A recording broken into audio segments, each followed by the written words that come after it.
Olá pessoal, beleza?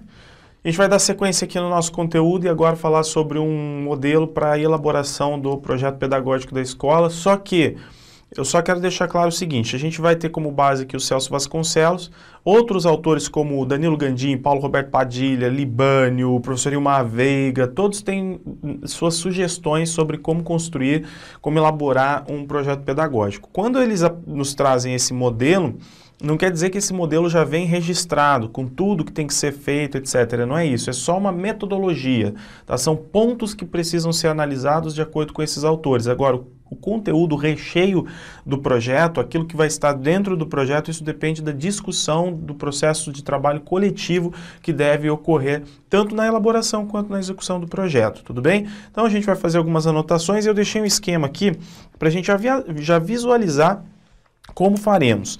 Então, a proposta do professor Celso Vasconcelos é justamente essa aqui. Nós temos uma justificativa, tá? Então, construímos a justificativa, beleza. A justificativa é o pontapé inicial, né? Que é o que abre o projeto, vai descrever histórico, uma série de coisas, eu vou falar disso. Aí a gente vem para contexto referencial. Dentro de contexto referencial, a gente estuda contexto situacional, doutrinal e operacional. Aí depois passamos para uma terceira fase, que é a fase de programação. Dentro da fase de programação a gente vai avaliar metas, objetivos e ações. E depois a avaliação constante do projeto, tem uma metodologia indicada para isso. E aspectos referentes à conclusão, tudo bem? Então é justamente isso que nós vamos analisar. E vem comigo aqui para o próximo slide, em que nós vamos começar falando então da justificativa, do primeiro ponto, justificativa. Então, como eu falei para vocês, a justificativa, o que acontece? Que ela abre o projeto. Ela abre o projeto. Por quê? Porque nós vamos ter que justificar o porquê do projeto. E nesse processo de justificar o porquê do projeto, eu tenho que descrever aspectos como, por exemplo, a história da escola. Então, tem que ter a descrição da história da escola. Tem que ter a descrição da trajetória da instituição, óbvio, para a gente entender o contexto, não é? O que já foi feito, o que já foi construído, de repente analisar todas as questões que estejam problematizadas, devidamente problematizadas, vou colocar aqui como problematizações. Então, quais questões estão problematizadas, o que a gente precisa resolver, o que é urgente nessa escola, o que é prioridade, enfim, estudar a realidade da escola. É o panorama, tá? E essa justificativa, ela nos traz um panorama. E aí, o que acontece? Quando eu leio todos esses dados aqui, e a leitura tem que ser sempre crítica, né? A leitura da realidade do ambiente tem que ser sempre de forma crítica, eu vou retirar o quê? Indicadores. Opa! Então, com base nisso aqui que nós estamos levantando de informações, essa escola ela está indo bem ou ela está indo mal? Ela está indo muito bem ou ela está indo muito mal? Ou está médio? E aí sim, tendo esse diagnóstico, né, porque uma vez que eu leio indicadores, o que eu tenho é o diagnóstico da escola, da realidade, da minha situação. Uma vez que eu tenho esse diagnóstico, agora sim esse diagnóstico vai servir para orientar o processo, ok? Então a justificativa, que é esse pontapé inicial, vai me descrever a escola. Eu coloquei alguns aspectos aqui com relação à história, trajetória, problematização, realidade, mas poderia ter também estrutura, poderia ter outros pontos que a equipe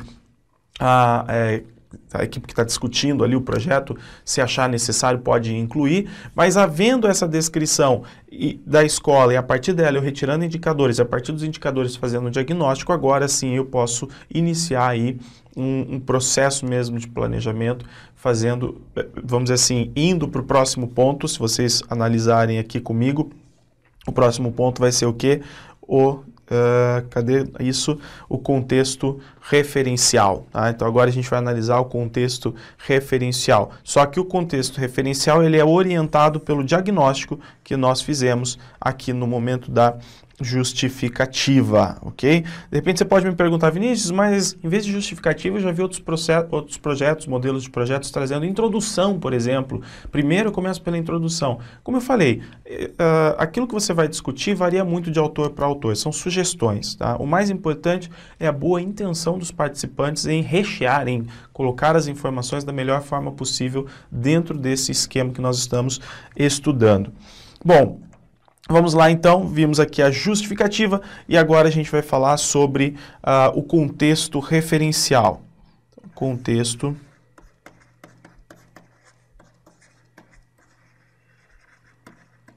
referencial. Então, assim, de forma geral, né, o que seria o contexto referencial? Aqui, gente, nós vamos buscar uma tomada de decisão. Uma tomada de decisão. Por quê? Porque tem que ficar claro para mim o seguinte, uma coisa é a realidade que eu tenho, tá? Uma outra coisa é a realidade, que eu vou colocar como realidade 2, ó, realidade 1, realidade que eu tenho, realidade 2 é a realidade que eu quero construir, é onde eu quero chegar. Então, eu já sei de onde eu estou saindo. A justificativa, ao descrever esses pontos e me apresentar indicadores, ela me mostra de onde eu estou partindo. E agora, eu vou tomar decisões em que sentido, no contexto referencial? Como vai ser como deve ser a realidade na qual eu quero chegar? Como deve ser a realidade em que eu quero estar futuramente? Tá? Então, esse contexto referencial aqui, ele vai nos indicar, né, conteúdos importantes que vão entrar no planejamento, só que o planejamento aqui, ele ocorre levando em consideração o quê? Ele tem que levar em consideração a identidade que eu quero construir para a escola, partindo da identidade que a escola já tem, eu posso querer reforçar a identidade da escola, eu posso querer construir uma outra identidade, de repente essa escola é vista como muito violenta, essa escola não é vista como uma boa escola, eu quero construir uma nova identidade. Então, qual é a identidade que eu quero? Qual é a visão de mundo que nós vamos trazer, né, para que eu possa chegar a essa realidade 2 aqui? Qual é a visão de mundo? Quais são os sonhos que nós temos para a nossa escola? Quais são os objetivos que nós vamos traçar, ok? Para construir uma escola melhor, tudo bem? Bom, então como nós vimos aqui no primeiro slide, o contexto referencial, dentro dele nós temos o contexto situacional, o doutrinal e o operacional. Entendam a palavra referência como aquilo que a escola tem para poder ser melhor. Você, por exemplo, você fala, eu quero ser melhor enquanto pessoa. Aí eu te pergunto, qual é a sua referência? Você quer ser melhor, mas com base em quê? Qual é a sua referência? Você quer produzir mais, mas qual é a sua referência? Você quer ter uma visão mais ampla da realidade, mais adequada? Qual é a sua referência? Então, a referência é nesse sentido mesmo. É aquilo que vai dar subsídio, conteúdo para eu ter certeza de onde eu quero chegar, ok? Então, nós vamos fazer o planejamento a partir disso. Entra, então, o primeiro ponto aí, que é o contexto situacional. Então, dentro do contexto referencial, nós temos as subetapas. Primeiro aqui, então, o contexto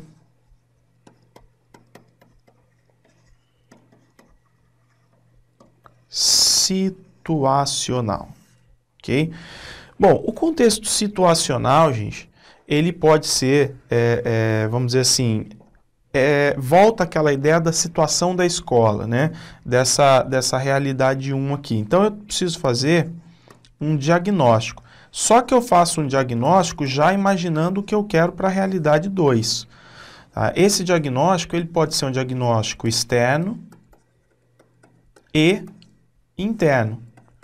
O diagnóstico externo, eu percebo o seguinte, eu vou levantar questões, por exemplo, relativas à comunidade, família. Então, quando eu me pergunto assim, o que os pais acham da minha escola? O que os pais pensam da minha escola? O que os alunos pensam da minha escola? Qual é o papel que a minha escola exerce fora vamos dizer assim, da área escolar, né, da área da instituição? Como que ela aparece aos olhos da comunidade? Então, esse diagnóstico é um diagnóstico externo, tá? Porque é muito importante. É óbvio que nós tivemos momentos, e ainda existe essa situação em muitos casos, de que a escola está pouco se lixando porque a comunidade pensa ou deixa de pensar dela. Mas se nós queremos uma escola mais humanitária, uma escola mais pluricultural, uma escola que atenda aos anseios das minorias, uma escola inclusiva, se eu quero uma escola mais democrática, é fundamental eu melhorar também levando em consideração aquilo que pensam sobre ela, atendendo também aos anseios da comunidade, não é? Então, uma série de perguntas são levantadas para a gente fazer esse diagnóstico externo, como, por exemplo, uma das perguntas seria o que os pais pensam da escola, como que eles veem o trabalho na escola, como que eles avaliam o trabalho na escola, e os alunos, e as demais instituições sociais, ok? Mas também nós temos um outro diagnóstico que é o interno. O diagnóstico interno, em vez de nós analisarmos questões relativas à comunidade e família em relação à escola, agora nós vamos ter que identificar aqui, eu vou colocar até em outra cor, porque isso é bem importante também. Aqui nós temos um processo de identificação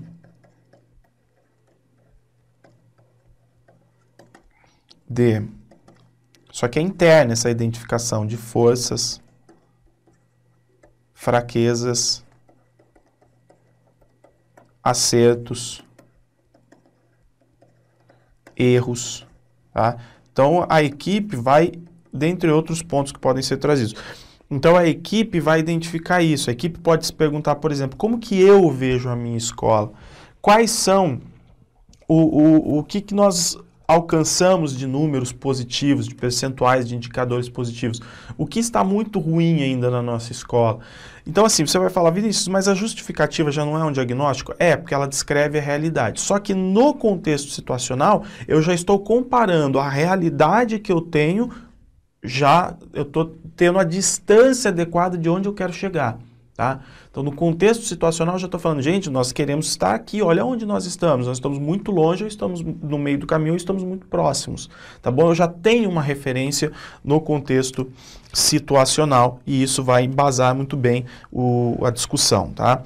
Bom, e aí nós evoluímos para o contexto doutrinal.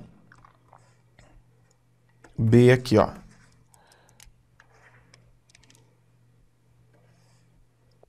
Contexto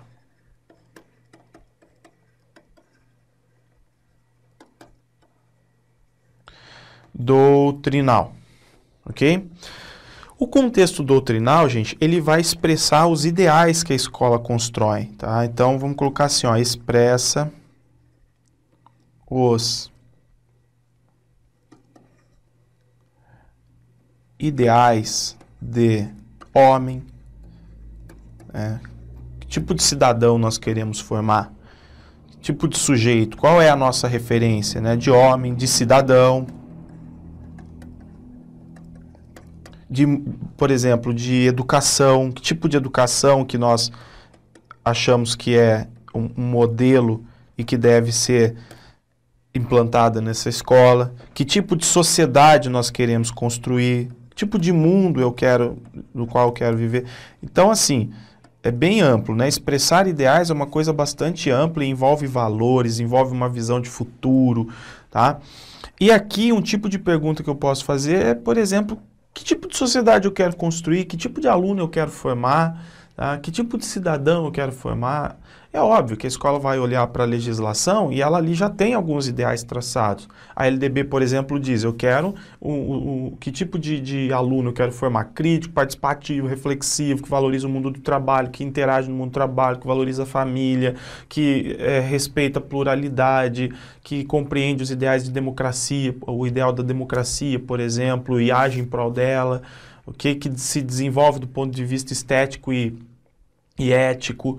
Então, as diretrizes, a legislação, os parâmetros curriculares, eles já trazem isso para nós. Só que a escola não precisa ficar refém disso. Ela pode construir suas interpretações, ela pode compreender melhor o que é ser um cidadão ético, o que é valorizar valorizar a democracia. Inclusive, pensando isso do ponto de vista local e global, né, que seria a reflexão glocal. Ou seja, como está a minha realidade, que tipo de comunidade eu quero ter, como a escola pode ajudar para que essa comunidade realmente se transforme, né? E isso tudo com base naquilo que eu tenho no mundo em que eu vivo. Então é um momento de reflexão realmente que envolve filosofia, antropologia, psicologia, sociologia, tá? Envolve cultura em geral. Por quê? Porque são subsídios que nós precisamos para promover esse tipo de discussão. Bom, visto isso, gente, olha lá, o contexto doutrinal, né, expressa as ideias de homem, cidadão, de educação e sociedade. Eu falei aí para vocês o modelo de pergunta que a gente pode ter. E, por fim, dentro do contexto referencial ainda, a gente vai ter o contexto operacional. Então, C, contexto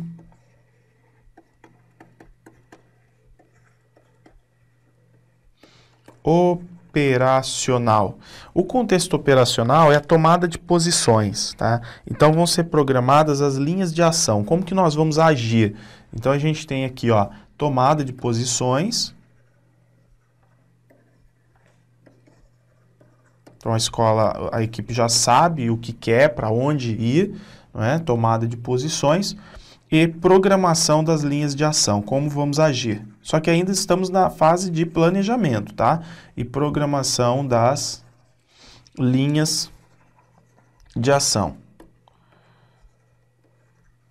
Planejamento, óbvio, né? Mas a gente está na fase ainda de idealização do planejamento, de trazendo informações para ele. Não é a programação ainda, porque o contexto operacional não é ainda programação, tá? Ele é um momento de tomada de posições, definir para onde nós queremos ir e de programação das linhas de ação, como vai haver a ação, que é o que vai estar depois na programação.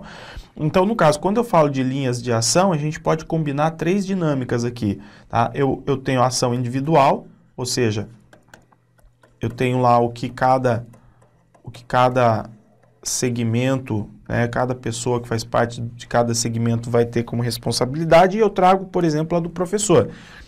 Então, na ação individual, qual é o papel do professor? O papel do professor é planejar o conteúdo dele, planejar o ano dele muito bem, realizar o seu plano de ensino, os planos de aula adequadamente, para que ele possa ajudar o aluno a desenvolver habilidades, capacidades, competências, para que ele se torne aquele cidadão que nós queremos formar, para que ele se torne aquele ser humano que nós queremos formar. Tá? Então, seria uma ação individual do professor é fundamental. Ela não pode ser esquecida. Tá? Então, entra aí um ponto, a ação individual. Todos que fazem parte da equipe escolar têm aí uma responsabilidade para que dê certo, para que os valores presentes nesse planejamento sejam alcançados. Construídos, alcançados, né?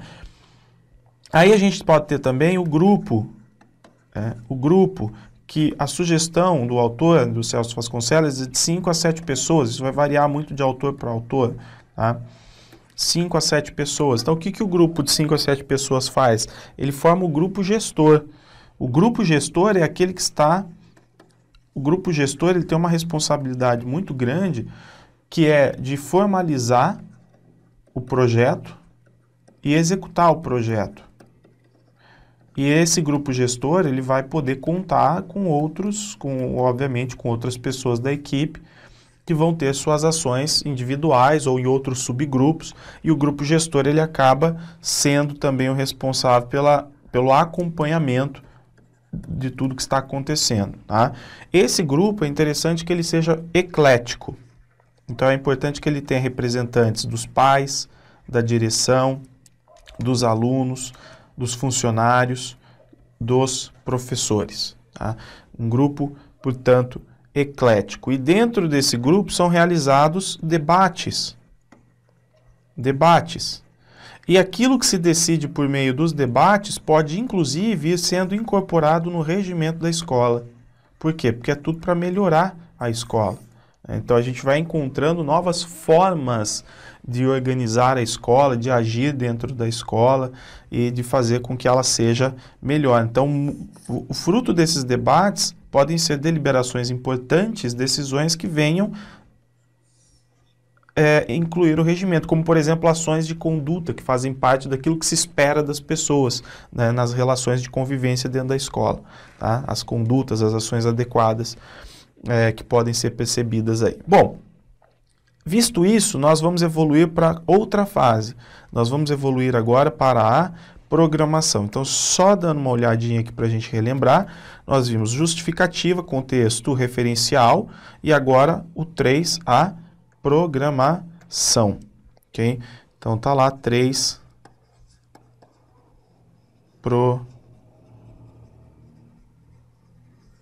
programação. Bom, no caso da programação, pessoal, o que nós vamos ter de importante aí? A programação, ela vai encerrar todas essas ações que foram levantadas para serem executadas, a programação encerra isso. Então, e agora, como que nós faremos, né? Então, ela vai encerrar esse conjunto de ações que deverão ser executadas.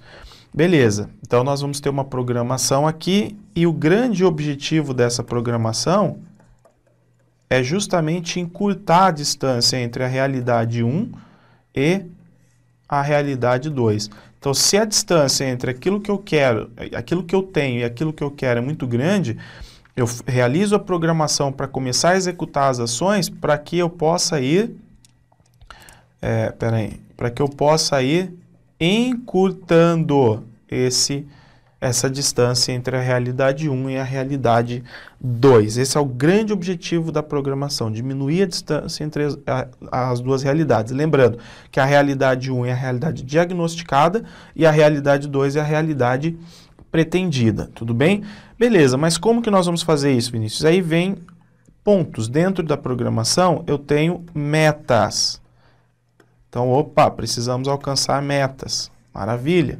O que são as metas? São os resultados que a gente espera alcançar. Só que esses resultados que devem ser alcançados a partir das metas, eles devem ser alcançados em 4 eixos diferentes. Tá? 4 eixos diferentes. Quais são os 4 eixos? São eles: corpo docente,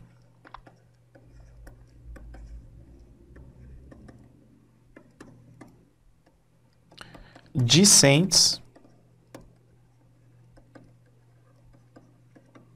tá? Discentes.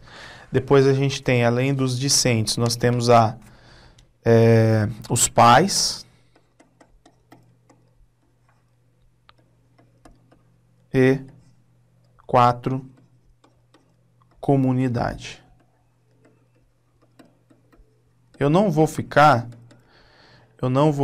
aqui escrevendo sobre isso. Eu quero falar para vocês do que se trata, tá? Então, voltando para mim aqui, do que se trata isso? Então, o primeiro eixo, corpo docente. Quais são as metas? As metas, todas elas são permanentes, tá? As metas para os 4 eixos são permanentes. O tempo todo eu tenho que melhorar, alcançar melhores resultados.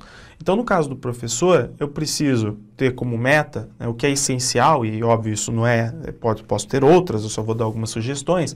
Eu tenho que ter, por exemplo, o processo de formação continuada muito bem definido. Tá? E eu posso ter como meta a formação continuada ocorrendo fora da instituição, com parcerias, e aquela que é fundamental dentro da instituição, as oficinas, os seminários, os debates, as discussões. Tá?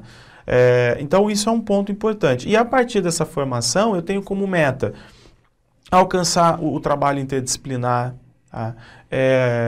Capacitar os professores para trabalhar, por exemplo, com os projetos diversificados, para que sejam mais organizados, para avaliarem adequadamente, capacitar os professores para conseguirem manter a disciplina na escola, na sala de aula, a partir da relação afetiva e não a partir do autoritarismo, fazer com que o professor participe cada vez mais dos processos de gestão, para que a gestão realmente se consolide enquanto gestão democrática.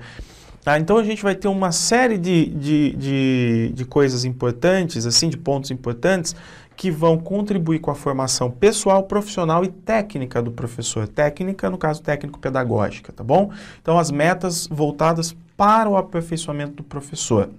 Maravilha. No caso dos discentes, realização, por exemplo, trabalhar muito bem a base curricular comum, só que também trabalhar a parte diversificada.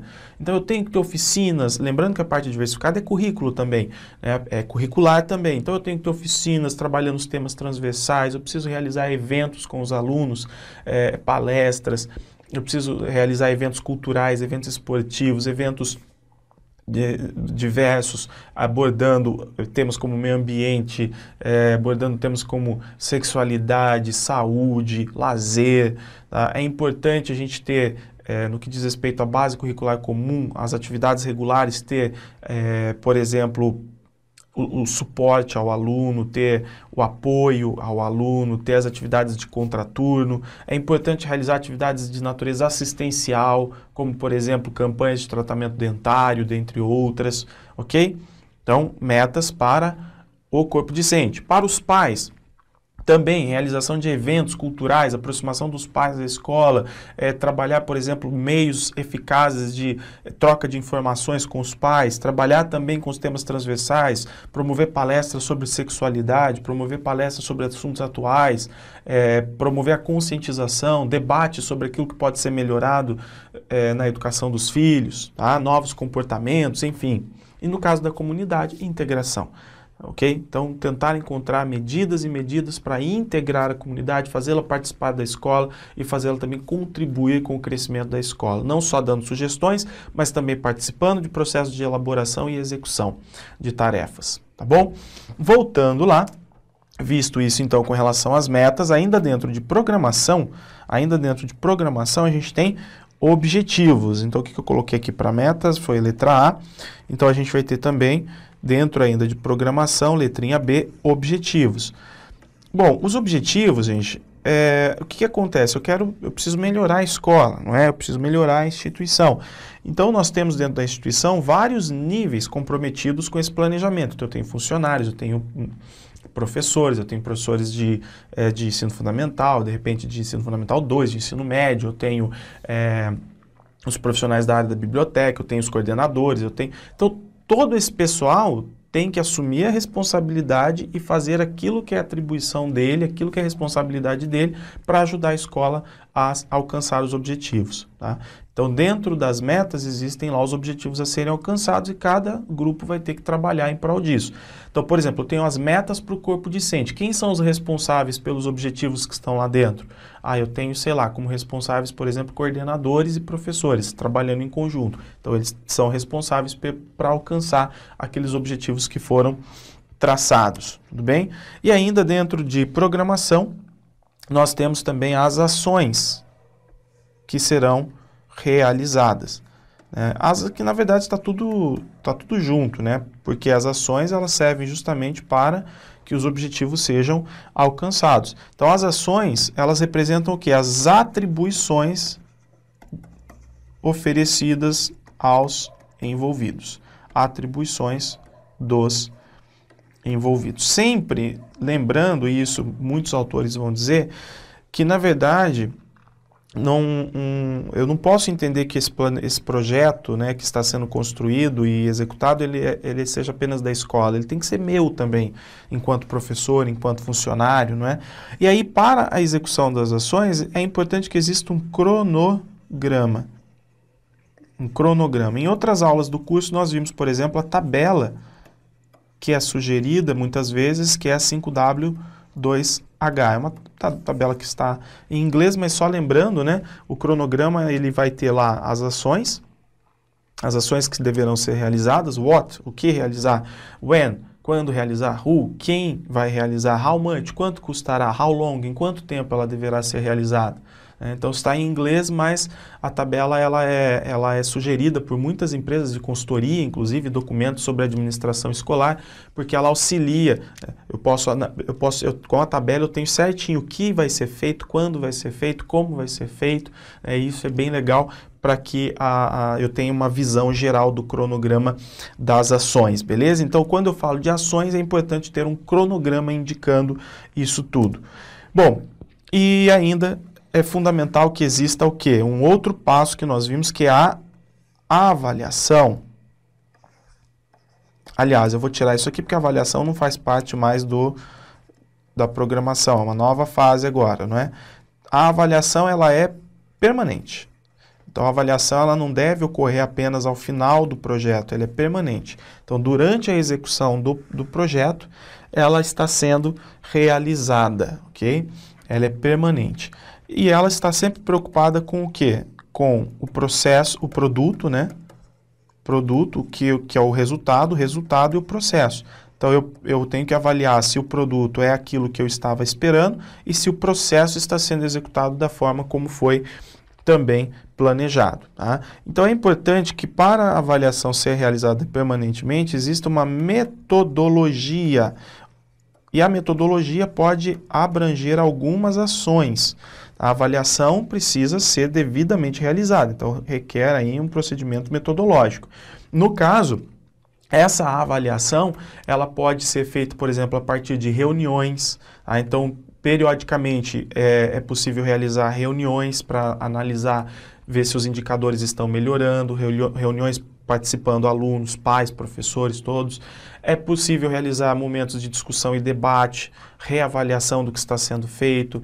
É possível a gente, por exemplo, pegar feedback da comunidade. É possível nós analisarmos, pegarmos uma tabela e ver se tudo aquilo que foi programado está sendo realizado no tempo adequado, se as pessoas estão participando adequadamente. Então, existe a metodologia. A metodologia, normalmente, ela é feita a partir de encontros para análise de dados que são levantados e comparados com aquilo que se tem como ideal, né? Quais foram as metas e os objetivos? Tá, são esses. O que nós alcançamos até agora? Então, eu estou próximo da meta ou estou longe da meta? Então, esses momentos de discussão, de reuniões, de debates, eles são fundamentais e fazem parte da metodologia de avaliação. E, por fim, na conclusão, algumas considerações importantes. Ao final, então, considerações que devem ser feitas.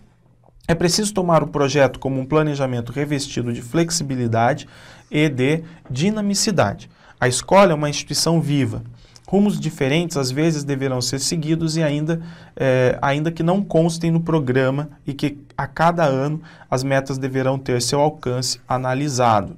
Então, às vezes, a escola precisa ser flexível nesse sentido, né? Olha lá, ó.